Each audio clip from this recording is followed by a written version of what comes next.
HOMA-IR এক থাকে, আপনার ডায়াবেটিস হওয়ার এখন কোনো সম্ভাবনা আপাতত নাই। আর ডায়াবেটিসের অনেক আগে, মানে ডায়াবেটিস হওয়ার বহুত আগে ইনসুলিন বাড়তে থাকে। ডায়াবেটিস হওয়ার বহু আগে হোমায়ার বাড়তে থাকে। আপনারা যাদের ডায়াবেটিস নাই হাত তোলেন, যাদের ডায়াবেটিস নাই।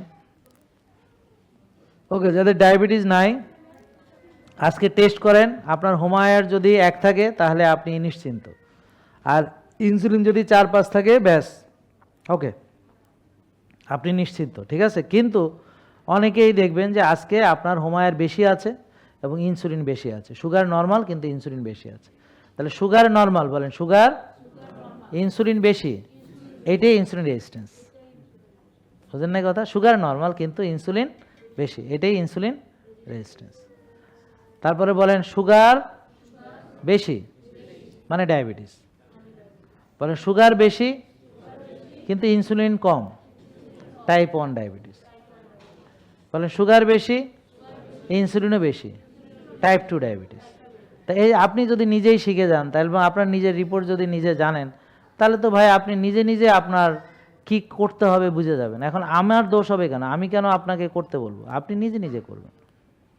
আপনি দেখবেন যে আপনার সুগার বেশি, তাহলে ভাত খেলে চিনি বাড়ে, রুটি খেলে চিনি বাড়ে, ফল খেলে চিনি বাড়ে, দুধ খেলে চিনি বাড়ে। এখন খাবেন কি না সেটা আপনার ব্যাপার, নাকি বুঝেন নাই? আমরা তো আর জোর করে আপনাকে বাধ্য করতে পারবো না। আপনারা স্বাধীন মানুষ, আপনারা আপনাদের মতো। তাহলে এখন যাদের ইনসুলিন বেশি পাইলেন, ধরেন আজকে টেস্ট করালেন, যাদের ডায়াবেটিস নাই, যাদের ডায়াবেটিস নাই তারা আজকে টেস্ট করে দেখলেন ইনসুলিন বেশি, তাহলে এখন আপনি কি ভাত খেতে পারবেন? বলেন ইনসুলিন বাড়ে, বলেন ইনসুলিন বাড়ে।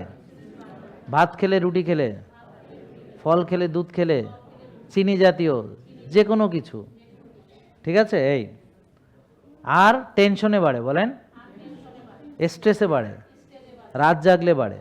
তাহলে যাদের ইনসুলিন বেশি, তাহলে ইনসুলিন কমানোর জন্য তাকে ভালো ঘুমাতে হবে, মানসিক প্রশান্তির চর্চা করতে হবে। মানসিক প্রশান্তির চর্চা একটা ব্যাপক চ্যাপ্টার, অনেক কিছু আছে এখানে, অনেকগুলো কম্পোনেন্ট আছে। আর একটা হলো কি, তাকে কিছুদিন ওই চিনি জাতীয় খাবার থেকে বিরত থাকতে হবে, অল্প কিছুদিন। তাহলে কখন সে আবার খাবে? যখন তার নর্মাল হয়ে যাবে। এই তো কয়েকদিন পর আবার মাপবে না, নর্মাল হলে সে খাবে। তার মানে এখানে আমরা তো কাউকে কিটো ডায়েট দিতেছি না। এটা কি কিটো ডায়েট দিতেছি? তা আমি ভাত খাই, আমি কি কিটো ডায়েট করি? তাহলে আমরা কাউকে কাউকে ভাত সাময়িক সময়ের জন্য বন্ধ রাখি সায়েন্টিফিক্যালি, যে ওর ইনসুলিন বেশি এবং বিজ্ঞান বলছে ইনসুলিন কিসে বাড়ে, তা আমরা সেই খাবারগুলো থেকে তাকে সাময়িক বিরতি দিচ্ছি। তাহলে এখানে আমরা তো দেখে শুনে দিচ্ছি। সুগার বেশি, তাকে যেই খাবারে সুগার বাড়ে বিজ্ঞান বলছে সেই খাবারগুলো থেকে আমরা তাকে সাময়িক বিরতি রাখছি। তা আবার সেই খাবার তাকে আবার পুনরায় তাকে দেওয়া হচ্ছে যখন তার নর্মাল হচ্ছে রিপোর্ট।